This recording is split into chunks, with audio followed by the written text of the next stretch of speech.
नमस्कार। आज हम एक ऐसी किताब पर बात करने वाले हैं जिसने कहना चाहिए कि भारतीय समाज और धर्म की समझ पर बहुत गहरे सवाल खड़े किए हैं। जी हाँ। डॉक्टर भीमराव रामजी अंबेडकर की रिडल्स इन हिंदुइज्म, मतलब हिंदू धर्म की पहेलियां। बिल्कुल। और हमारी ये जो आज की बातचीत है ये उन सोर्सेस पर आधारित हैं जो इस महत्वपूर्ण किताब के जो तर्क हैं और उसका जो विश्लेषण है उसको हमारे सामने रखते हैं। हाँ, हमारा मकसद डॉक्टर अंबेडकर के नजरिए को समझना है, जैसा इन स्रोतों में बताया गया है। तो थोड़ा सा इस किताब के बैकग्राउंड पर बात करते हैं। रिडल्स इन हिंदुइज्म ये 1948 में पब्लिश हुई थी जी। और इसमें जहां तक मुझे पता है 24 अध्याय हैं और हर अध्याय हिंदू धर्म से जुड़ी किसी न किसी मान्यता या प्रथा या सिद्धांत पर एक बुनियादी सवाल खड़ा करता है, एक पहेली। सही कहा। और इन सवालों को उठाने वाले शख्स थे डॉक्टर अंबेडकर। हम सब जानते हैं भारतीय संविधान के प्रमुख निर्माता, एक बहुत बड़े विद्वान और एक समाज सुधारक जिनकी जड़ें दलित समुदाय में थी। हाँ, ये बहुत महत्वपूर्ण है। और देखिए, जाति आधारित भेदभाव के जो उनके अपने अनुभव थे, उन्होंने हिंदू धर्म पर उनकी जो आलोचनात्मक दृष्टि है उसको बहुत पैना किया। बिल्कुल। और आज हम इन्हीं सोर्सेस के आधार पर डॉक्टर अंबेडकर ने जो कुछ मुख्य पहेलियां उठाई हैं उनकी आलोचनाओं को समझने की कोशिश करेंगे। हाँ। और खासकर ये देखना दिलचस्प होगा कि उन्होंने उस व्यवस्था को कैसे चुनौती दी जिसे अक्सर ब्राह्मणवादी रूढ़िवादिता कहा जाता है। हाँ, ये शब्द इस्तेमाल होता है। मतलब वो सामाजिक और धार्मिक ढांचा जिसमें पारंपरिक तौर पर ब्राह्मणों को एक तरह से सर्वोच्च स्थान मिला हुआ था और जो स्थापित नियम थे उनका बहुत कड़ाई से पालन होता था। जी। डॉक्टर अंबेडकर का काम कोई सतही आलोचना नहीं थी। उन्होंने हिंदू धर्म की जड़ों को देखा, उसके ग्रंथों में जो विरोधाभास दिखते हैं उनको परखा और समाज पर उसका असल असर क्या हो रहा है इसकी गहरी पड़ताल की। उन्होंने कई ऐसी पहेलियां सामने रखी जो वाकई सोचने पर मजबूर करती हैं। चलिए इन स्रोतों के आधार पर कुछ प्रमुख पहेलियों को जरा करीब से देखते हैं। हाँ, बिल्कुल। शुरू करते हैं पहली और शायद सबसे बुनियादी पहेली से, वेदों की पहेली। वेद, जिन्हें मतलब पारंपरिक रूप से हिंदू धर्म का सबसे पवित्र, सबसे प्राचीन और ईश्वरीय ज्ञान माना जाता है। डॉक्टर अंबेडकर ने इसी बुनियाद पर सवाल उठाया। हाँ, उन्होंने पूछा, भाई ये वेद लिखे किसने? क्या ये वाकई ईश्वर की वाणी है जैसा माना जाता है, या ये इंसानी रचनाएं हैं? और अगर ये इंसानों ने लिखे तो किसने लिखे और क्यों लिखे? इनका नैतिक या आध्यात्मिक मूल्य असल में है क्या? ये बहुत ही फंडामेंटल सवाल थे। ये तो मतलब सीधे सीधे ज्ञान का जो सोर्स है और उसकी जो अथॉरिटी है उसी पर सवाल उठा दिया। बिल्कुल।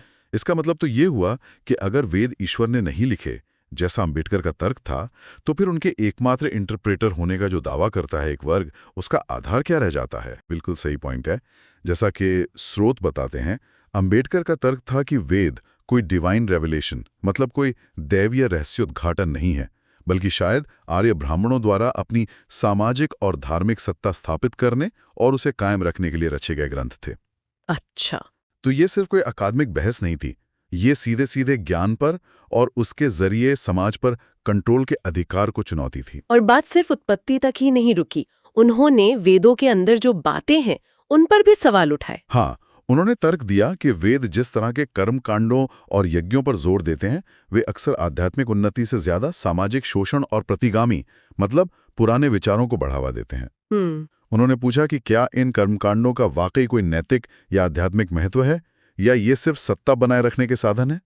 ये वैदिक परंपरा की जड़ों पर एक बहुत गहरा प्रहार था। तो वेदों की दिव्यता और उनके कर्मकांडों पर इतने तीखे सवाल उठाने के बाद क्या अंबेडकर ने हिंदू धर्म के जो दूसरे दार्शनिक स्तंभ हैं, जैसे उपनिषद, उनको किसी अलग नजरिए से देखा? क्योंकि उनमें तो ज्ञान और आत्मचिंतन की बातें हैं, कर्मकांड की उतनी नहीं। हाँ, देखा। लेकिन यही उन्होंने एक और पहेली देखी, उपनिषदों की पहेली। देखिए, उपनिषद जो हैं वो वेदों के बाद आए। हाँ। और उनमें आत्मा, ब्रह्म, आत्म साक्षात्कार जैसे गहरे दार्शनिक विचारों पर जोर है। तो वो वेदों के कर्मकांड वाले हिस्से से काफी अलग लगते हैं।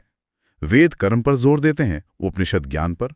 तो इसमें विरोधाभास क्या हुआ और अंबेडकर ने इसे पहेली क्यों माना? पहेली ये थी, जैसा अंबेडकर ने स्रोतों के अनुसार पॉइंट आउट किया, कि अगर उपनिषदों का दर्शन वेदों के कर्मकांड से इतना अलग था और एक तरह से कहे तो ज्यादा एडवांस था, तो फिर उन्हें वैदिक साहित्य का ही हिस्सा क्यों माना गया? अच्छा। उन्हें वेदों के अंत यानी वेदांत के रूप में क्यों जोड़ा गया? क्या उनका ये मानना था कि ये कोई नेचुरल डेवलपमेंट नहीं था, मतलब स्वाभाविक विकास नहीं था? स्रोत यही बताते हैं कि अंबेडकर का सुझाव था कि ये ब्राह्मणवादी विचारकों और जो सत्ताधारी थे उनकी एक सोची समझी स्ट्रैटेजी हो सकती है। स्ट्रैटेजी?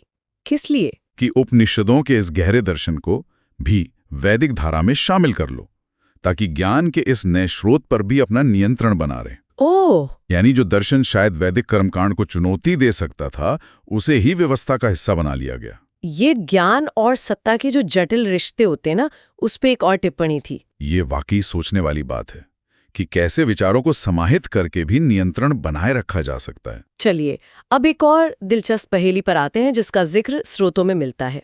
त्रिमूर्ति की पहेली। ब्रह्मा, विष्णु, शिव, ये 3 देवता हिंदू धर्म में सृष्टि, पालन और संहार के प्रतीक माने जाते हैं, एक तरह से कॉस्मिक ऑर्डर के आधार। जी हाँ, लेकिन अंबेडकर ने विभिन्न पुराणों और दूसरे ग्रंथों का हवाला देते हुए ये दिखाया कि इन तीनों देवताओं के बीच अक्सर सत्ता का संघर्ष, आपसी झगड़े और काफी विरोधाभासी कहानियां मिलती हैं। हाँ, ये तो है।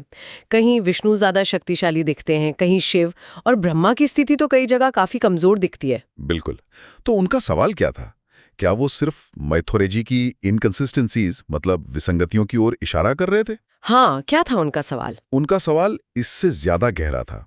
वे पूछ रहे थे, अगर ये देवता ब्रह्मांडीय सद्भाव और सुप्रीम पावर के प्रतीक हैं, तो उन्हें इस तरह मानवीय कमजोरियों जैसे ईर्ष्या, गुस्सा, आपसी लड़ाई, इनसे भरा हुआ क्यों दिखाया गया है? क्या इन कहानियों का उद्देश्य सिर्फ भक्ति जगाना है, या इनके पीछे अलग अलग पंथों के बीच वर्चस्व की लड़ाई और कुछ राजनीतिक मकसद भी छिपे हो सकते हैं? मतलब वे पौराणिक कथाओं को केवल धार्मिक कहानियां नहीं मान रहे थे, बल्कि उनके सोशो पॉलिटिकल कॉन्टेक्स्ट को भी देख रहे थे। बिल्कुल। उनका विश्लेषण सिर्फ ईश्वर और देवताओं तक सीमित नहीं था, बल्कि धर्म का समाज पर और खासकर जो हाशिए पर मौजूद समूह हैं, उन पर क्या असर पड़ रहा है, इस पर ज्यादा केंद्रित था। हाँ। और इसी कड़ी में एक बेहद महत्वपूर्ण पहेली आती है, स्त्रियों की पहेली। हाँ, ये एक ऐसा क्षेत्र है जहाँ अंबेडकर की आलोचना बहुत मुखर रही है। उन्होंने हिंदू समाज में खासकर धर्मशास्त्रों का हवाला देकर महिलाओं की स्थिति पर बहुत गंभीर सवाल उठाए। जी, स्रोतों के अनुसार उन्होंने मनुस्मृति जैसे ग्रंथों का खास तौर पर उल्लेख किया। उनका तर्क था कि ये ग्रंथ महिलाओं को पुरुषों के अधीन रखते हैं, उन्हें संपत्ति रखने, शिक्षा पाने और स्वतंत्र रूप से अपना धार्मिक या आध्यात्मिक जीवन जीने के अधिकारों से वंचित करते हैं। उन्होंने दिखाया कि कैसे इन नियमों ने महिलाओं को समाज में एक दोयम दर्जे पर रखा। क्या उन्होंने इसकी किसी और व्यवस्था से तुलना भी की थी, ये दिखाने के लिए कि ऐसा हमेशा नहीं था? हाँ, की थी। उन्होंने शुरुआती बौद्ध समाज का उदाहरण दिया। उनका कहना था कि वहां महिलाओं को अपेक्षाकृत ज्यादा समानता और स्वतंत्रता मिली हुई थी। अच्छा। उनका तर्क था कि जैसे जैसे समाज पर ब्राह्मणवादी प्रभाव बढ़ा, महिलाओं की स्थिति में गिरावट आती गई। ये इतिहास की एक तरह से वैकल्पिक व्याख्या थी, जो ये बताती थी कि महिलाओं की जो अधीनस्थ स्थिति है वो हमेशा से ऐसी नहीं थी, बल्कि इसे धार्मिक नियमों के जरिए बाकायदा स्थापित किया गया और मजबूत किया गया। ये एक बहुत ही शक्तिशाली तर्क है। धर्म और लैंगिक असमानता के रिश्ते को सीधे सीधे उजागर करता है। अच्छा, इसके बाद एक और कॉन्सेप्ट है जिस पर अंबेडकर ने सवाल उठाए, कलयुग की पहेली। हाँ, कलयुग यानी हिंदू कॉस्मोलॉजी का वो चौथा और अंतिम युग, जिसमें माना जाता है कि नैतिक पतन अपने चरम पर होगा, अधर्म बढ़ेगा और अच्छाई कम होगी। और ये माना जाता है कि हम अभी कलयुग में ही जी रहे हैं। जी। तो इसमें अंबेडकर को क्या पहेली नजर आई? ये तो बस समय के चक्र की एक अवधारणा है। देखिए, अंबेडकर ने इस अवधारणा की आलोचना की। उन्होंने सवाल उठाया कि क्या ये मान लेना ठीक है कि वर्तमान युग स्वाभाविक रूप से ही पतनशील और भ्रष्ट है, और नैतिक गिरावट एक तरह से मतलब होनी ही होनी है, अनिवार्य है। उनका तर्क था कि ये सोच खतरनाक है। खतरनाक क्यों? क्योंकि जैसा स्रोत बताते हैं, अंबेडकर का मानना था कि ये अवधारणा लोगों में एक तरह की पैसिविटी, मतलब निष्क्रियता, और स्टेटस कोइज्म यानी यथास्थितिवाद को बढ़ावा देती है। अच्छा। अब सोचिए, अगर ये मान लिया जाए कि जमाना तो खराब ही होना है और हम कुछ कर नहीं सकते, तो फिर सामाजिक अन्याय, असमानता और जो बुराइयां हैं उनके खिलाफ लड़ने की प्रेरणा कहां से आएगी? सही बात है। तो ये मौजूदा सामाजिक व्यवस्था और उसमें जो पावर स्ट्रक्चर हैं, उनको बनाए रखने का एक वैचारिक हथियार बन जाता है। बदलाव की कोशिश ही बेकार लगने लगती है। ये एक बहुत ही सटल लेकिन गहरा विश्लेषण है कि कैसे समय की एक अवधारणा भी सामाजिक यथास्थिति बनाए रखने में मददगार हो सकती है। हाँ, ऐसा लगता है अंबेडकर हर उस चीज की बुनियाद हिला रहे थे जिसे समाज ने बस ऐसे ही मानकर स्वीकार कर लिया था। जी इसी तरह उन्होंने वर्णाश्रम धर्म की पहेली को भी एड्रेस किया। हाँ, वर्णाश्रम धर्म यानी समाज का 4 वर्णों में विभाजन, ब्राह्मण, क्षत्रिय, वैश्य, शूद्र, और जीवन का 4 आश्रमों, ब्रह्मचर्य, गृहस्थ, वानप्रस्थ, संन्यास, ये हिंदू सामाजिक व्यवस्था का आधार माना जाता रहा है। और अंबेडकर की आलोचना क्या थी इस पर? उन्होंने इस पूरी व्यवस्था की जो रिजिडिटी है, जो कठोरता है, उस पर सवाल उठाया। ये व्यवस्था जन्म के आधार पर व्यक्ति का वर्ण और उसकी सामाजिक भूमिका तय करती है, और उम्र के आधार पर उसके कर्तव्य यानी आश्रम। अंबेडकर ने पूछा कि क्या ये व्यवस्था व्यक्ति की योग्यता या उसकी क्षमता को कोई महत्व देती है? क्या इसमें सामाजिक गतिशीलता मतलब सोशल मोबिलिटी की कोई गुंजाइश है? उनका निष्कर्ष क्या था? क्या ये व्यवस्था समाज के लिए फायदेमंद थी उनके हिसाब से? उनके विश्लेषण के अनुसार, जैसा स्रोतों में दिया गया है, ये व्यवस्था आध्यात्मिक उन्नति या सामाजिक कल्याण के लिए नहीं थी, बल्कि मुख्य रूप से सामाजिक नियंत्रण बनाए रखने और खास तौर पर ब्राह्मण वर्ण के वर्चस्व को सुनिश्चित करने के लिए डिजाइन की गई थी। ओह, ये सीधे सीधे जाति व्यवस्था की जड़ों पर प्रहार था, उस कॉन्सेप्ट पर सवाल था जो उसे धार्मिक वैधता देता था। और उनकी आलोचना सिर्फ सामाजिक नियमों या दार्शनिक अवधारणाओं तक ही सीमित नहीं रही। उन्होंने हिंदू धर्म के सबसे लोकप्रिय और पूज्य ग्रंथ जो महाकाव्य हैं, उन पर भी प्रश्न उठाए। हाँ, महाकाव्यों की पहेली। इसमें उन्होंने रामायण और महाभारत जैसे महाग्रंथों के जो नायक हैं, जैसे राम और कृष्ण, उनके चरित्रों और उनके कार्यों का एक तरह से नैतिक विश्लेषण किया। अच्छा, जिन्हें हम आदर्श पुरुष और भगवान का अवतार मानते हैं, अंबेडकर ने उनके कुछ कार्यों और निर्णयों पर गंभीर नैतिक सवाल खड़े किए। ये तो बहुत ही कंट्रोवर्शियल रहा होगा उस समय। हाँ, बिल्कुल। उनका उद्देश्य क्या था इन पूजनीय पात्रों की आलोचना करके? स्रोतों के मुताबिक उनका उद्देश्य वो जो देवत्व या आदर्शवाद का एक आवरण होता है ना, उसे हटाकर इन पात्रों के कार्यों का मानवीय और नैतिक धरातल पर मूल्यांकन करना था। वे इन पात्रों के पवित्रीकरण को मतलब साइंटिफिकेशन को चुनौती दे रहे थे और चाहते थे कि लोग आंख बंद करके सिर्फ भक्ति ना करें बल्कि आलोचनात्मक दृष्टि से भी देखें। अच्छा, वे हिंदू मिथकों और उनके नायकों की भूमिका पर एक नए सिरे से विचार करने का आह्वान कर रहे थे। ये समझने जरूरी है कि अंबेडकर ये सब किस आधार पर कह रहे थे। उनका तरीका क्या था? क्या ये सिर्फ उनके व्यक्तिगत विचार थे या? नहीं, बिल्कुल नहीं। डॉक्टर अंबेडकर का जो अप्रोच था वो तर्कवाद, रैशनलिज्म और अनुभवजन्य विश्लेषण एम्पिरिकल एनालिसिस पर आधारित था। वो सुनी सुनाई बातों या सिर्फ आस्था पर नहीं बल्कि सबूतों और तर्कों पर जोर देते थे। उन्होंने अपनी बात को साबित करने के लिए किन तरीकों का इस्तेमाल किया? मतलब मेथोडोलॉजी क्या थी? उन्होंने एक बहुत ही सिस्टमैटिक और क्रिटिकल मेथोडोलॉजी अपनाई। उन्होंने प्राचीन संस्कृत ग्रंथों का गहरा अध्ययन किया, भाषाई विश्लेषण का सहारा लिया, विभिन्न धार्मिक परंपराओं जैसे बौद्ध धर्म से तुलना की और हिस्टोरिकल कॉन्टेक्स्ट मतलब ऐतिहासिक संदर्भों को सामने रखा।